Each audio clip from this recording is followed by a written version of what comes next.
नमस्कार दोस्तों, मैं विकास सिंह आपका रेडिक्स वेब एजुकेशन पे हार्दिक स्वागत करता हूँ। दोस्तों, आज जो ये मैं सेशन ले रहा हूँ, ये पूरा का पूरा एकदम धूप में बैठ के ले रहा हूँ खुले में। तो हो सकता है कि कहीं-कहीं पे थोड़ी-सी साउंडिंग की अ, बैकग्राउंड साउंड आपको देखने को मिल जाए। तो चलिए शुरुआत करेंगे और देखेंगे आज कि साधारण ब्याज में हम आज किस टाइप को कवर करने वाले हैं। तो आज का जो हमारा टाइप रहेगा वो रहेगा पार्शियल पेमेंट्स। Partial payments. इस पर आधारित जो प्रश्न होंगे उनको देखेंगे। अब ये पार्शियल पेमेंट्स क्या हैं? जिनको हम हिंदी में बोलते हैं आंशिक मूलधन। आंशिक मूलधन। तो आंशिक मूलधनों पर आधारित जो प्रश्न है आज उनको कंसीडर करेंगे, उनको समझने की कोशिश करेंगे। तो चलिए मैं पहले आपको एग्जाम्पल समझाता हूँ, उसके बाद इस तरह के प्रश्नों में कैसे अच्छे से किया जा सकता है उनको समझने की कोशिश करते हैं। अब जैसे समझो मेरे पास 10,000 रुपए है, ठीक है। इस 10,000 रुपए को मैंने दो लोगों को उधार पे दिया। एक व्यक्ति था जिसको मैंने उधार पे दिया मान लो 6,000 रुपए, ठीक है। दूसरा एक व्यक्ति जिसको मैंने उधार पे दिया, तो बचा कितना 4,000, उसको उधार पे 4,000 दे दिया। इनको मैंने दिया 10% पर, ठीक है। इनको मैंने दिया 15% पर। ये पहले वाले भाई साहब मेरे ज्यादा करीबी थे, तो मैंने बोला भाई आप 10% पे उधार ले लो। तो 6,000 रुपए मैंने इनको दिया, तो एक तरह से इनके लिए ये क्या है, ये मूलधन है। ये पहले वाले व्यक्ति के लिए क्या है, ये मूलधन है। और ये क्या है, ये इनकी दर है। ऐसे ही दूसरे वाले व्यक्ति के लिए ये 4,000 क्या है, ये इनका मूलधन है, क्योंकि जितना उधार देते हैं वो उनका मूलधन है। मेरे पास तो टोटल 10,000 था, तो इनका मूलधन कितना हो गया, 4,000 रुपए हो गया। और इनकी दर कितनी हो गई है, तो ये 15% दर है, ठीक है।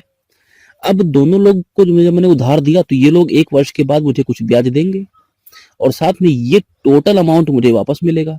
6,000 ये देंगे, 4,000 ये देंगे, तो ये दोनों मुझे मूलधन वापस करेंगे अपना अपना, और साथ में जो ब्याज मिलेगा वो वापस करेंगे। तो देखो ब्याज यहाँ से कितना मिलेगा, तो 6,000 का 10% ब्याज यहाँ से मिलेगा। इसका मतलब मुझे यहाँ से मिलेगा 600 रुपया ब्याज 1 साल में, ठीक है। यहाँ से मुझे कितना मिलेगा, तो 4,000 का 15% यहाँ से मुझे ब्याज मिलेगा। तो 15 चौका कितना हो गया 60, 600 रुपए मुझे यहाँ से भी ब्याज मिलेगा, ठीक है। तो ये भाई साहब मुझे 600 रुपया ब्याज देंगे, ये भी मुझे 600 रुपए ब्याज देंगे। टोटल ब्याज मुझे कितना मिल जाएगा 1 साल के बाद, तो मुझे मिलेगा 1,200 रुपए ब्याज 1 साल में। लो इतनी बात क्लियर हो रही है, ठीक। अब ये पूरा का पूरा प्रोफार्मा चला। इन दोनों व्यक्तियों को मैंने उधार दिया 6,000 4,000। अब मैंने सोचा कि यार जब मुझे 1,200 रुपए ब्याज मिलना ही मिलना है, तो मैं दो लोगों को क्यों बांट के दूं। मैं किसी एक व्यक्ति को उधार दे दूं, जिससे ये हो जाए कि ये पूरा का पूरा वो अकेला व्यक्ति इस 10,000 पर मुझे 1,200 रुपए का ब्याज दे दे। तो इस 10,000 रुपए पर 1,200 रुपए ये जो ब्याज मिलेगा, ये कहलाएगा पूरा कंप्लीट ब्याज। इसको बोलते हैं कि जैसे देखो मैंने क्या किया, पहले दो लोगों को आंशिक आंशिक दिया, तो ये आंशिक मूलधन है। क्या है, ये आंशिक मूलधन है ना। ये भी क्या है, ये भी आंशिक मूलधन है। तो टोटल मूलधन कितना था, 10,000 था। इसका अंश पार्ट मैंने दो जगह पे उधार दे दिया। मेरे मन में आया कि मैं दो जगह पे दूं, दोनों जगह से मैं वसूली करूं। इससे अच्छा ये है कि मैं ये 10,000 रुपए किसी एक व्यक्ति को दे देता हूं, और वो व्यक्ति मुझे 1 साल में 1,200 रुपए अगर ब्याज दे दे, तो मैं दो अलग अलग लोगों को क्यों दूं पैसे। तो मैंने क्या किया, मैंने 10,000 किसी को दे दिया और उसने मुझे 1,200 रुपए ब्याज दिया। अब सोचो मुझे 1 साल में अगर 1,200 रुपए ब्याज मिल रहा है इस 10,000 रुपए पर, तो कितना परसेंट मुझे ब्याज मिल रहा है, तो ब्याज मिला है 1,200। मिला है कितने पर, 10,000 पर। तो कितना परसेंट है, परसेंट निकालने के लिए 100 से गुणा कर दें, 2 जीरो कट गए। 100 से अगर भाग कर देंगे तो 2 जीरो ऊपर के भी कट जाएंगे, कितना देगा 12%। यानी कि मुझे 12% ब्याज मिला है ना। अगर मैं 10,000 रुपए किसी को उधार दूंगा और वो मुझे 1,200 रुपए ब्याज के रूप में 1 साल में देगा, तो इसका मतलब मुझे 12% ब्याज मिला। अब ये जो 12% मुझे ब्याज मिला है, इसको बोलते हैं औसत ब्याज की दर, क्योंकि ये भी क्या है, ये भी दर ही तो है। ये है औसत ब्याज की दर, ठीक है। अब ये जो औसत ब्याज की दर है, आपको देख के लग रहा होगा कि ये जो 12% है, ये देखो पहले वाले को दिया था 10% पे, दूसरे वाले को दिया था 15% पे, इनके बीच में ही कोई वैल्यू होगी, है ना। तो इसलिए इस तरह के प्रश्नों को हम लोग एलिगेशन से भी सॉल्व करते हैं। अगर आप एलिगेशन नहीं पढ़े तो कोई डरने वाली बात नहीं है, मैं एलिगेशन आपको यहाँ पे समझा दूंगा थोड़ा सा कि कैसे इस तरह के प्रश्नों को एलिगेशन पे लेकर चलते हैं। क्लियर हो गई इतनी बात? तो औसत ब्याज की दर की परिभाषा लिख लो पहले कि औसत ब्याज की दर होती क्या है। लिख लो औसत ब्याज की दर। औसत ब्याज की दर, अब ये क्या होती है औसत ब्याज की दर?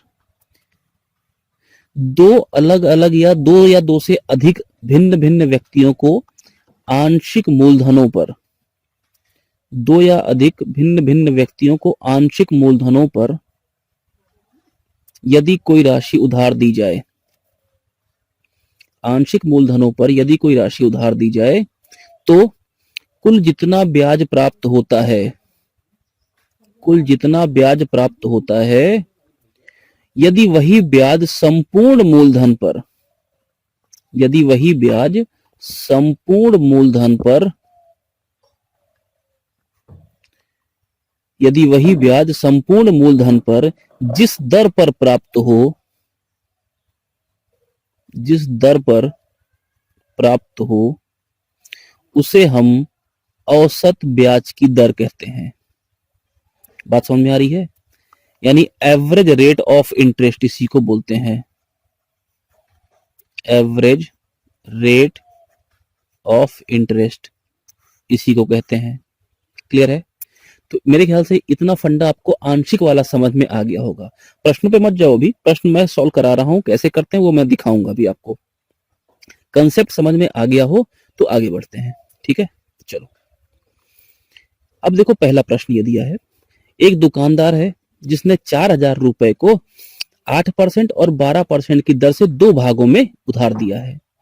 3 साल के बाद उसे 1260 रुपए का ब्याज मिलता है। पूछ रहा है जो धन 12% पे दिया गया था वो बताओ कितना होगा। तो देखो पहले नॉर्मल तरीका समझो इसका, है ना, कि यदि हम इस क्वेश्चन को सॉल्व करेंगे तो कैसे करेंगे। देखो टोटल अमाउंट कितना था, 4,000, ठीक है, इसको दो पार्ट में दिया गया, इस टोटल अमाउंट को दो पार्ट में उधार दिया गया। पहले वाले को कुछ अमाउंट दिया गया होगा, जो लोग इसको सॉल्व करेंगे वो कैसे करेंगे मैं आपको इतना समझा दूं। ठीक है, तो देखो पहले वाले को कुछ अमाउंट दिया गया, ये पहला कोई मूलधन होगा, मूलधन पहला। दूसरे वाले को कोई अमाउंट दिया गया होगा, ये हो जाएगा दूसरा मूलधन। ठीक है, पहले वाले को दिया गया है 8% पर, दूसरे वाले को दिया गया है 12% पर। इतनी बात क्लियर? और देखो 3 साल के लिए ये भी दिया गया है और 3 साल के लिए ये भी दिया गया है। तो दोनों कितने कितने साल के लिए दिए गए हैं, 3-3 साल के लिए। अब ये कह रहा है कि 1260 रुपए टोटल इन दोनों को मिलाकर ब्याज प्राप्ति हुई है। तो ये 1260 रुपए इन दोनों ने 3-3 साल के बाद दिया है, तो ये क्या है, ये ब्याज है। ठीक है, इतनी बात समझ में आ गई होगी। अब जरा समझने की कोशिश करना इसमें कि मैं क्वेश्चन को सॉल्व कैसे करता हूं। अब बताओ ये 1260 रुपए अगर टोटल दिया गया है उधार तो 3-3 साल पर दिया गया है ना, यानी 3 साल के बाद ये 3 साल के बाद ये दोनों ने मिला के 1260 रुपए दिया, यानी टोटल ये 3 साल का ब्याज है। अगर ये 3 साल का ब्याज है 1260, तो आप बताओ एक वर्ष का ब्याज कितना होगा। टोटल की बात कर रहा हूं, एक वर्ष का ब्याज कितना होगा। एक वर्ष का ब्याज हो जाएगा 1260 डिवाइड बाई 3। ठीक है, कितना हो गया, 420 रुपए एक साल का ब्याज हो गया। इतनी बात समझ में आ रही है? ठीक है, एक मिनट और रुक जाना जरा।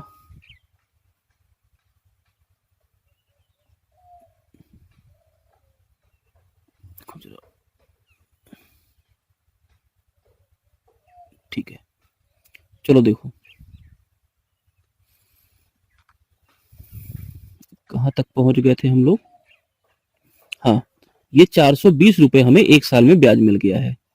ठीक है, इतनी बात समझ में आ गई। अब ये 420 रुपए एक साल में मिला है, किस अमाउंट पर मिला है, 4,000 रुपए पर ही तो प्राप्त हुआ है, इसी 4,000 पर। तो ये 420 रुपए 4,000 का कितना परसेंट है? तो ये 420 रुपए 4,000 का कितना परसेंट है? तो बटे 4,000 और गुणे 100 कर दिया, तो जीरो कट गया, एक जीरो यहां से कट गया, 42/4 यानी कि आ गया 10.5%। ठीक है, तो यानी कि ये 10.5%, ये क्या है? ये औसत ब्याज की दर है एक वर्ष की। ये क्या है? ये औसत ब्याज की दर है। ठीक है, औसत ब्याज की दर। इतनी बात समझ में आ गई? अब अगर औसत ब्याज की दर मेरी इतनी है, तो इसका मतलब हो गया कि अब मैं कैसे सॉल्व करूंगा? तो मैं यहाँ पे अब एलिगेशन लगाने वाला हूं। जरा समझना एलिगेशन लगाते कैसे हैं। औसत ब्याज की दर हमेशा कहां पे जाएगी? बीच में जाएगी। ठीक है, पहली वाली रेट परसेंट कितनी है? 8%। दूसरी वाली रेट परसेंट कितनी है? 12%। ठीक है, तो देखो मान लो पहला वाला ये मूलधन था, ये दूसरा वाला मूलधन है। पहले वाले मूलधन को, तो सबसे पहला स्टेप आपका क्या होगा? सबसे पहला स्टेप आपका होगा कि आप ब्याज की औसत दर निकालोगे। तो एक वर्ष का ब्याज निकाल लो, औसत दर निकाल लो ऐसे। ठीक है, तो मूलधन कितना है हमारा? पहला वाला हमें आइडिया नहीं है, दूसरा वाला मूलधन कितना है वो भी नहीं पता। मैं ये बोल रहा हूं कि टोटल जो ब्याज मिला है वो कितना मिला है? 10.5% औसत ब्याज की दर। तो ये आएगी बीच में, ऐसे लिख देना बीच में 10.5%। ठीक है, पहली वाली दर कितनी है? 8% है, तो मूलधन के सामने, पहले वाले मूलधन के सामने 8%, दूसरे वाले मूलधन के सामने 12%, ऐसे लिख लिया। देखो ऐसे मिला देते हैं तो ये बन जाता है एलिगेशन। ठीक है, अब एलिगेशन सॉल्व कैसे करना है ये मैं आपको सिखा देता हूं, जरा समझो। यहाँ पे देखो आप ऐसे चलो, ऐसे तिर्यक चलो। ये तो ये 12 और 10.5 इनका अंतर ले लो, तो 12 और 10.5 का अंतर कितना रहेगा? आ जाएगा 1.5%। 1.5 अंतर आ गया यहाँ पे। ऐसे ही 8 और 10.5 का अंतर ले लो, तो कितना रहेगा? 2.5 आ जाएगा। ठीक है, यानी पहले मूलधन का मान कितना है? 1.5, दूसरे मूलधन का मान कितना है? 2.5। ओहो बैटरी गई, एक मिनट मैं यहीं पे पॉज कर रहा हूं जरा। ठीक है, इसको सेव कर रहा हूं, फिर बताता हूं आपको। चलिए देखिए, पहला वाला मूलधन कितना आ गया? 1.5। दूसरा वाला मूलधन कितना आ गया? 2.5। अब बताइए पहले मूलधन और दूसरे मूलधन में अनुपात कितना होगा? तो मैं निकाल सकता हूं कि पहला वाला मूलधन और दूसरा वाला मूलधन, इन दोनों में कितना रेशियो होगा? इन दोनों में रेशियो होगा 1.5:2.5। यानी कि अगर 5 से काट दशमलव हटा दो तो 5 से कट गया, 5 तिया 15 और 5 25। ठीक है, तो कितना आ गया? 3:5 का अनुपात है। ठीक है, तो ये 12 वाला परसेंट जो है ना, ये देखो 2.5 पे दिया गया है, यानी ये 12 वाला परसेंट पे दिया गया मूलधन है और ये 8% वाले मूलधन रेट पर दिया गया मूलधन है। तो अब बताओ, अगर ये 3 रेशियो है, ये 5 रेशियो है, तो टोटल अमाउंट तो है कितना? 8,000, 4,000। तो 5 3 कितना हो गया? 8 रेशियो। तो क्या 8 रेशियो की वैल्यू मेरी हो जाएगी 4,000? अगर 8 रेशियो की वैल्यू 4,000 है तो एक रेशियो कितना हो जाएगा? 500। भाई 8 पंचे 40, तो एक की वैल्यू 500। तो बताओ 3 की वैल्यू कितनी हो जाएगी? तो 5 तिया 1500 और पचहम 2500। तो ये 2500 आ गया, ये 1500 आ गया। आंसर कौन सा हो जाएगा? हमसे पूछा गया है 12% पे, तो 12% पे दिया गया है 2500। आंसर हो जाएगा ए पार्ट। बोलो बात समझ में आ रही है? तो क्या किया मैंने, स्टेप बाय स्टेप जरा समझो। टोटल अमाउंट था, टोटल 3 साल का ब्याज मुझे कितना मिला? 1260। तो मैंने 1 साल का ब्याज निकाल दिया 420। फिर मैंने 1 साल की औसत दर निकाल ली। औसत दर कैसे निकालते हैं? टोटल अमाउंट पे, टोटल जो ये हमारा प्रिंसिपल है इस पर जो ब्याज मिल रहा है, कितना मिल रहा है? 420 मिल रहा है। तो मैंने निकाल लिया कि 10.5% मेरी क्या है? औसत ब्याज की दर है। ये मेरा क्या होगा? ये पहला स्टेप होगा, ये मेरा दूसरा स्टेप होगा। तीसरा स्टेप मैं एलिगेशन लगा दूंगा। देखो मेरे यहाँ पे कितना है? 10.5% रेट है। पहले वाले अमाउंट मूलधन को दिया गया है 8% पर, दूसरे वाले मूलधन को दिया गया है 12% पर। तिर्यक आप इसको सॉल्व करेंगे तो देखो मूलधनों का अनुपात 3:5 आ गया। अब इसी 8,000 को 3 और 5 के अनुपात में डिवाइड कर देंगे, कितना आ गया? 1500:2500। बस ये आपके प्रश्न का उत्तर हो जाएगा। चलिए आगे बढ़ते हैं और समझते हैं जरा अगले प्रश्न को। एक व्यक्ति ने 5500 रुपए को 20% वार्षिक ब्याज की दर से तथा 3,000 को 15% वार्षिक ब्याज की दर से उधार पर दिया। पूरे धन पर ब्याज की वार्षिक ब्याज की दर कितनी होगी? मतलब समझ रहे हैं आपको क्या पूछ रहा है? औसत ब्याज की दर पूछ रहा है आपसे। औसत ब्याज की दर कितनी है आपसे ये पूछ रहा है, औसत दर। तो अब बताइए पहला वाला अमाउंट कितना है प्रिंसिपल, 5500 रुपए। इस 5500 रुपए को 20% पर उधार दिया गया है। ठीक है, समय की बात नहीं किया तो हम क्या मानेंगे, 1 वर्ष की बात कर रहे हैं। दूसरा वाला है 3000 रुपए, इसको दिया गया है 15% पर। तो अब बताओ यहां से मुझे कितना ब्याज मिलेगा, तो भाई 5500 का 20%, यानी 20% होता है 1/5 भाग। तो 5500 का 1/5 कितना हो जाएगा, 1100 रुपए ब्याज यहां से मिलेगा। दूसरा कितना है 3000, इसका 15% ब्याज मिलेगा 1 साल में। तो 3000 का 15% कितना हो जाएगा, 450। 450 मुझे यहां से ब्याज मिल गया। तो टोटल मुझे कितना ब्याज मिल गया, तो दोनों को जोड़ दो, कितना हो गया, 1550 रुपए ब्याज मिला है टोटल। अगर टोटल ब्याज 1550 मिला है तो ये किस पर मिला है, टोटल अमाउंट पे। और टोटल अमाउंट कितना है भाई, ये है मेरा 5500 रुपए, ये है मेरा 3000 रुपए। तो टोटल अमाउंट कितना हो जाएगा मेरा, टोटल हो जाएगा 8500 रुपए। यानी इसी 8500 रुपए पर मुझे कितना ब्याज मिल रहा है 1 साल के बाद, मुझे मिल रहा है 1550 रुपए ब्याज। तो ये क्या है, ये ब्याज है ना। अब बताओ अगर 1550 रुपए ब्याज मिला है 8500 रुपए पर, तो सीधी सी बात इतनी है कि कितना परसेंट है ये इसका, तो 100 से गुणा कर दो। 2 जीरो यहां से, 2 जीरो यहां से कट गए। 5 से ये कटा 17 बार, 5 से ये कटेगा 5 तिया 15, 5 एक कम 5, 310 बार। डिवाइड करो 310 को जरा 17 से, तो देखो 17 एक कम 17, 14 आ गया, जीरो। 17 अट्ठे होता है 136, 4 आ गया, यानी 18 पॉइंट समथिंग आएगा। और देखो अगर मैं जीरो लगा दूं यहाँ पे तो 17 दूना 34, तो 18.2 का मतलब लगभग कितना हो गया, 18%। ये मेरे प्रश्न का उत्तर हो जाएगा। तो डायरेक्ट कर सकते हैं, कोई इशू नहीं है। चलिए आगे। संता ने 48,000 को 2 भागों में 15% तथा 10% वार्षिक ब्याज की दर से बंता को 6 वर्षों के लिए उधार दिया। चलो ठीक है, 48,000 रुपया दिए उधार ये संता भाई साहब, 2 लोगों को दिए, है ना। कितने कितने पर, पहले वाले को दिया इन्होंने 15% पर। अब कुछ मूलधन है, मूलधन के बारे में हमें आइडिया नहीं है अभी, यहां पे ये कोई मूलधन इन्होंने दिया उधार।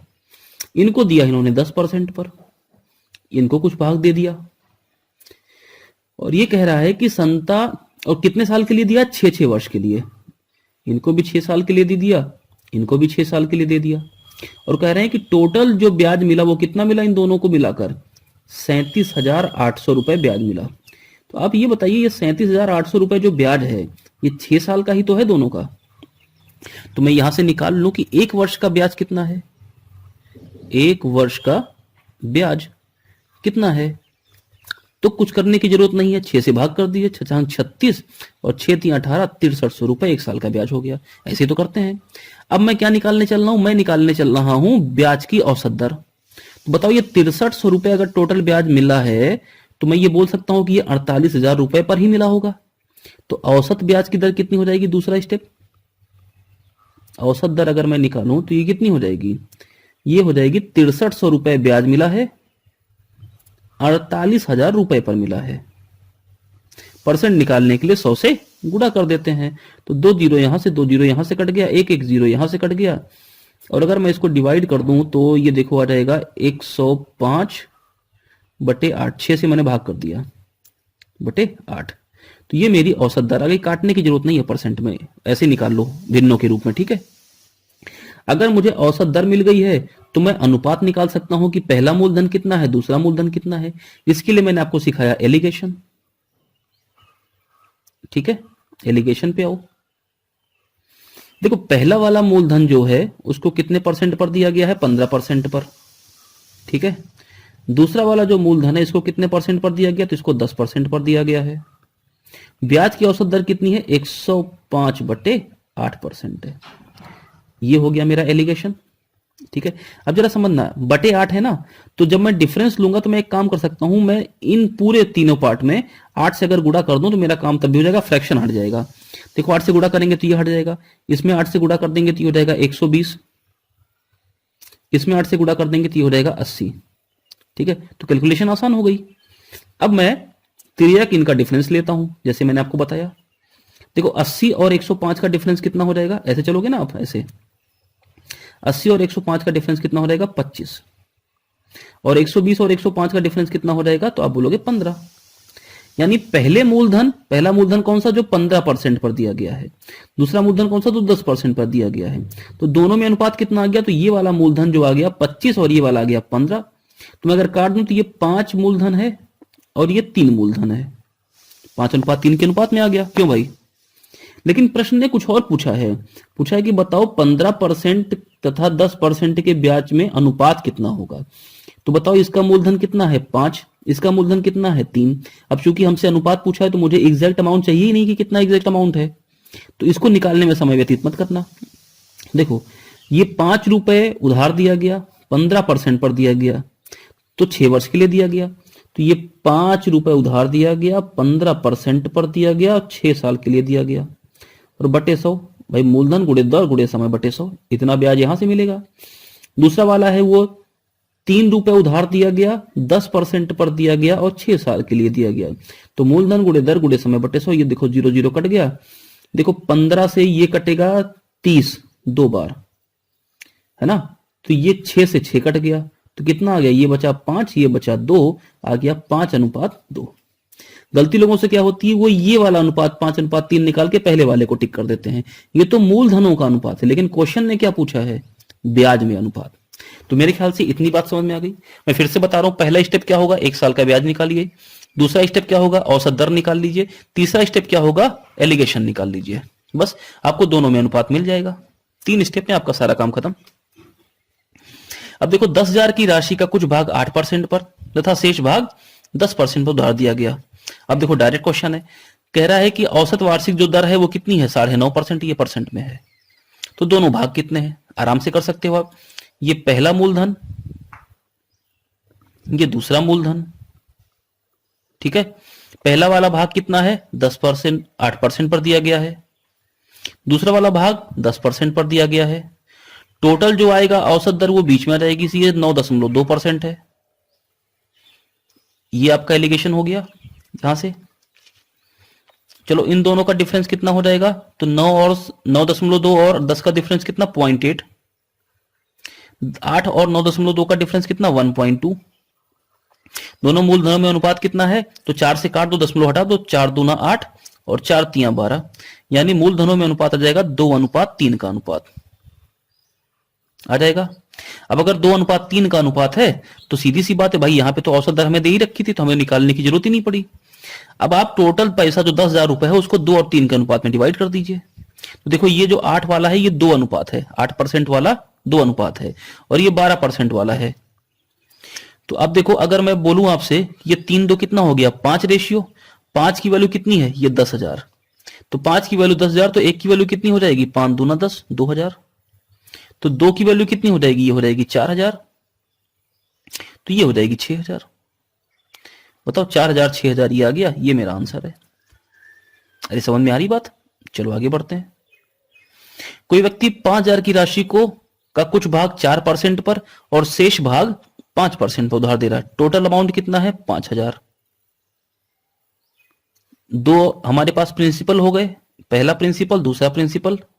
पहले वाले को दे रहा है 4% पर, दूसरे वाले को दे रहा है 5% पर, और 2 साल के बाद, इनको भी 2 साल के लिए दिया, इनको भी 2 साल के लिए दिया। 2 साल के बाद कुल जो ब्याज मिला वो कितना मिला, 440 रुपए मिला। ब्याज कितना मिला, 440। अब प्रश्न ये कह रहा है कि अगर 440 रुपए ब्याज मिला है तो बताओ उपयुक्त दरों में से प्रत्येक पर लगाई जाने वाली राशि कितनी, यानी आपको मूलधनों का अनुपात पूछ लिया है, कितना होगा। समझना जरा यहां पे। अब बताओ 440 रुपए ब्याज मिला है, ठीक है। तो अगर 440 रुपए ब्याज मिला है तो ये तो 2 साल में मिला है, तो 1 साल में कितना मिला होगा, तो 1 वर्ष का ब्याज कितना हो जाएगा, तो 2 से भाग कर दीजिए, 220 रुपए। ये 220 रुपए ब्याज मिला है, किस पर मिला है, इसी 5,000 रुपए टोटल पर मिला है। तो ये 220 जो है ये 5,000 का कितना परसेंट है, तो 5,000 और गुणे 100। तो भाई 2 0 1 3 0, ये 3 0 कट गया, 5 चौका 20, 2 बचा, फिर 5 चौका 20, 4.4%। ये 4.4% क्या है, ये ब्याज की औसत दर है, ठीक है। इतना हम लोग समझ रहे हैं। अब ये ब्याज की अगर औसत दर है तो आइए हम आपको दोनों मूलधनों के बारे में अवगत करा दें। तो पहले वाले मूलधन को दिया गया है 4% पर, दूसरे वाले मूलधन को दिया गया है 5% पर, और ब्याज की औसत दर कितनी है 4.4%। मेरे ख्याल से अब आप आसानी से निकाल सकते होंगे। 5 और 4.4 का डिफरेंस कितना हो जाएगा 0.6, 4 और 4.4 का डिफरेंस कितना हो जाएगा 0.4, यानी 6:4। 6:4 का मतलब 2 से काट दो, 3:2। ये इस प्रश्न का उत्तर है, ऑप्शन हो जाएगा बी पार्ट। अब ये देखो, एक व्यक्ति जो है वो 10,000 की राशि निवेश के लिए लेता है, इसमें से 4,000 साधारण ब्याज की 5% दर पर तथा 3,500 4% की दर पर। कह रहा है शेष को किस पर निवेश करे कि वार्षिक आय 500 रुपए हो जाए। अब ये भी प्रश्न आंशिक का ही है, लेकिन कैसे डिवाइड किया गया जरा देखो। टोटल 10,000 रुपया इनके बाप ने इनको दिया, 3 लोग थे, कहेंगे चलो जाओ निवेश करो, देखें किसकी कितनी औकात है। पहले वाले को दिया उन्होंने कितना 4,000 रुपए, कितने पर 5% पर, ठीक है। दूसरे वाले को दिया उन्होंने कितना 3,500 रुपए, कितने पर 4% पर। तो बचा कितना पैसा जो तीसरे वाले को देंगे, तो आप ये जान लो बचा पैसा कितना हो गया भाई, 4,000 इनको, 3,000 इनको, 7,500 हो गया। बचा कितना 2,500 रुपए। ये किसको दे दिया इन्होंने, तीसरे वाले व्यक्ति को। तो पूछ रहा है कितनी दर पर दें, है ना, कि टोटल जो आय मिले हुए वार्षिक आय वो 500 रुपए हो जाए, यानी इन तीनों से जो टोटल ब्याज मिले वो ब्याज कितना हो 500 रुपए हो। तो आपको ये पूछना है शेष धनराशि वह किस दर से निवेश करे ताकि उसकी वार्षिक आय 500 रुपए हो जाए। तो अब जरा समझने की कोशिश करो। अगर ये 4,000 रुपए 5% पर देंगे, ये भाई साहब, ये 3,500 रुपए 4% पर देंगे, ये 2,500 रुपए कितने परसेंट पर देंगे, यही समझना है। अब जरा बताओ, ये 4,000 रुपए अगर 5% पर देंगे तो कितना रुपए यहां से मिल जाएगा। तो 4,000 का 5% यानी कि 200 रुपए यहां से ब्याज मिलेगा, ठीक है। दूसरे वाले व्यक्ति की मैं बात करूं, इनकी भाई साहब की, तो ये 3,500 का 4% उधार दे रहे हैं, तो 3,500 पे 4% एक साल में कितना ब्याज देगा, तो 3,500 गुणे 4/100, तो कितना हो गया 140 रुपए यहां से इनको ब्याज के रूप में मिल जाएगा। तो कुल कमाई कितनी हो गई 200 यहां से 140 यहां से, यानी 340 रुपए कमाई हो गई। इसका मतलब 160 रुपए जो है ये भाई साहब दे रहे होंगे कमाकर, ठीक है। तो ये 160 रुपए कितने रुपए पर दिए होंगे, इसी 2,500 पर ही तो जो इनको मिला है। तो आपसे बस यही बताना है कि ये 160 रुपए इस 2,500 का कितना परसेंट है। तो 2,500 गुणे 100, 2 जीरो कट गया, 5 से काट दो 25, 5 से काट दो चला गया 32 बार, 5 से काट दो 5 छंग 30 और 5 चौका 20, ठीक है। 6.4% वार्षिक, ये हो गया आपका आंसर। तो मेरे ख्याल से आप इतनी बातों को अच्छे से समझ गए होंगे। अब ये प्रश्न देखिए, 1,500 की धनराशि को कोई इस प्रकार उधार देता है कि एक भाग 10% पर 5 वर्ष के लिए, दूसरा भाग 12.5% पर 4 वर्ष के लिए दिया गया।